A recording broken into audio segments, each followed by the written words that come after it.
Oke, Mas Toto, kalau menurut Anda sendiri Iya, apakah ini pertanda koalisi atau seperti apa Anda melihat ya?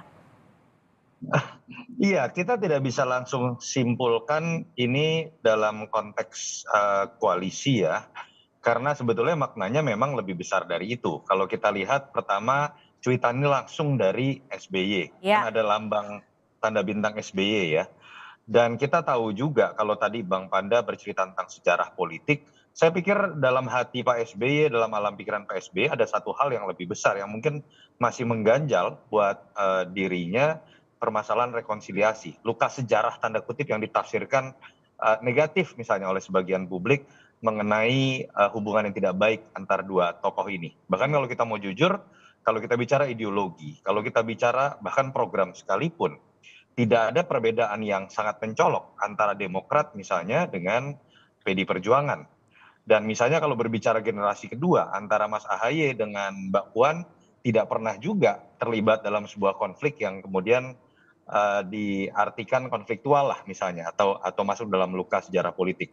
Tapi fakta bahwa ada persepsi publik ini dimulai dari saya tidak tahu ya, mungkin bahasanya kesalahpahaman politik antara Ibu Mega dengan Pak SBY itu kan nyata adanya, minimal di persepsi publik. mhm, Jadi yang saya lihat sedang dicuit oleh Pak SBY, saya tidak tahu ini mimpi beneran atau enggak ya, karena oke. mimpinya kok detail sekali Betul, gitu. sampai 4 tweet. Bicara Tapi ditahan, Mas Toto, ini kalau kita bicara mimpi, makna kiasnya kan sebenarnya angan-angan atau harapan. Tapi artinya akan menjadi beda ketika ini disampaikan di ruang publik, di media sosial SBY. Bahkan resmi bisa dikatakan ada tanda bintang SBY.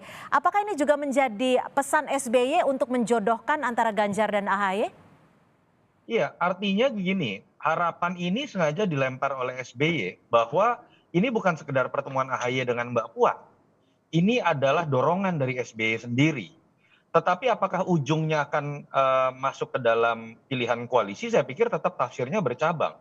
Pilihan pertama bisa saja memang dalam konteks satu gerbong ini, kalau kita bicara tafsir mimpinya, satu gerbong dalam pertarungan pilpres. Mhm. Tapi bisa juga kan dimaknai satu gerbong ini hanya dalam konteks rekonsiliasi bahwa siapapun yang akan terpilih dalam sebagai presiden ke-8, tetapi kemudian disadari bahwa di situ ada 3 mantan presiden, Pak Ya, Jokowi di Solo akan berhenti, lalu kemudian Ibu Mega di Blitar, Pak SBY di Pacitan, bahwa siapapun yang akan menang, tetapi Pak SBY tetap berharap ada rekonsiliasi tersebut gitu. hmm, Saya tetap melihat kalau berbicara mengenai gerbong koalisi, SBY tentu saja harus berhitung pada hal-hal yang lebih realistis, hal-hal yang juga sifatnya taktis. Dan itu akan ditentukan kan bukan hanya oleh isi hatinya SBY. ya, Apakah koalisi perubahan mau menerima AHY jadi cawapres atau tidak? Apakah Ganjar mau menerima AHY jadi cawapres atau tidak? Ada hal-hal yang sifatnya taktis jauh di luar apa yang menjadi keinginan pribadi SBY. Tetapi dalam skenario apapun SBY sepertinya menginginkan bahwa rekonsiliasi dengan Ibu Mega itu tetap akan harus terjadi karena baik. luka sejarah yang saya pikir itu mengganjal Pak SBY. Mhm. Apakah ini rekonsiliasi atau koalisi nanti Pak Panda akan menjawab dan apakah juga tafsirnya ini akan bercabang nanti akan dijawab oleh Pak Herman. Usai jeda kami akan segera kembali tetap bersama kami di Kompas Petang.